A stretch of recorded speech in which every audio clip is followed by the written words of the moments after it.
Bismillahirrahmanirrahim. Assalamualaikum warahmatullahi wabarakatuh. Sahabatku, berjumpa kembali dalam Ustadz Aris Wibowo Channel. Apa kabarnya hari ini? Mudah-mudahan dalam keadaan sehat walafiat, senantiasa mendapatkan lindungan dari Allah Subhanahu wa Ta'ala. Sahabatku, kembali kita akan melanjutkan kajian kita, yang kali ini kita akan membahas sebuah pertanyaan. Apakah pertanyaannya? Ustaz, apakah perang Uhud itu? Baik, pertanyaannya adalah apakah perang Uhud itu? Sahabatku, perang Uhud merupakan perang kedua yang terjadi antara kaum muslimin di Madinah dan kaum Quraisy. Perang Uhud berlangsung pada tahun 3 Hijriah atau tahun 625 Masehi. Pecahnya perang Uhud tidak dapat dilepaskan dari kekalahan kaum Quraisy dalam perang Badar pada tahun 2 Hijriah atau 264 Masehi. Dalam buku-buku perang-perang dalam sejarah Islam, latar belakang pecahnya perang Uhud yaitu keinginan balas dendam dari Abu Sufyan dan kaum Quraisy atas kekalahan mereka pada perang Badar. Kecemburuan kaum Quraisy terhadap perkembangan popularitas Islam di kawasan Madinah. Keinginan kaum Quraisy untuk menghilangkan dominasi Nabi Muhammad SAW di kawasan Madinah. Perang Uhud salah satu perang yang dipimpin langsung oleh Nabi Muhammad SAW. Perang yang banyak mengatakan kalahnya pasukan Islam. Tapi dalam dunia intelijen, kekalahan itu bisa dikatakan jika target utama telah terkotak zona target, artinya tewas sesuai tujuan. Tetapi dalam perang Uhud, target utama kaum kafir Quraisy adalah terbunuhnya Nabi Muhammad SAW sebagai komandan tertinggi pasukan.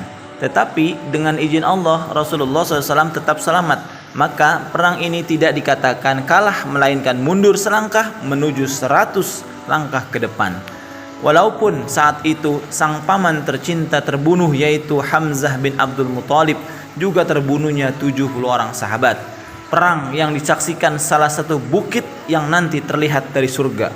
Bukit Uhud tersebut bila dilihat dari kejauhan berwarna agak kemerahan dan terpisah dari bukit-bukit lainnya. Jabal ini merupakan bukit terbesar di Madinah yang terletak sekitar 5 km dari pusat kota Madinah. Ketinggian bukit sekitar 1050 meter. Bentuk Jabal Uhud seperti sekelompok gunung yang tidak bersambungan dengan gunung-gunung yang lain. Sementara umumnya bukit di Madinah berbentuk sambung menyambung. Karena itulah penduduk Madinah menyebutnya Jabal Uhud, artinya bukit yang menyendiri. Bukit Uhud saksi bisu perjuangan mulai Rasulullah dan sahabatnya, mengejawantahkan keyakinan pada Sang Pencipta dengan ikhtiar duniawi. Strategi Rasulullah dalam perang Uhud terbukti ampuh memukul mundur pasukan kafir Quraisy, walaupun jumlah pasukan yang sangat jauh berbeda, yaitu 700 pasukan melawan 3000 pasukan. Dengan strategi terkenalnya Jabal Army, pasukan pemanah di atas, dan pasukan Yonif andalan atau pasukan pemukul di celah bukit.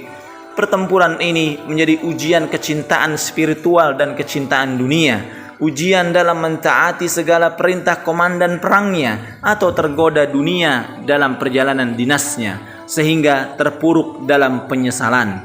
Perjalanan dakwah adalah dinasnya para dai dalam mentaati perintah Allah dan Rasulnya. Maka pemimpin dengan segala nilai kekurangan dan kelebihannya harus didukung karena sejalan dengan sabda Rasulullah SAW. Barang siapa taat kepadaku, maka sungguh ia telah taat kepada Allah. Dan barang siapa taat kepada pimpinan, maka berarti telah taat kepadaku. Hadis riwayat Muslim.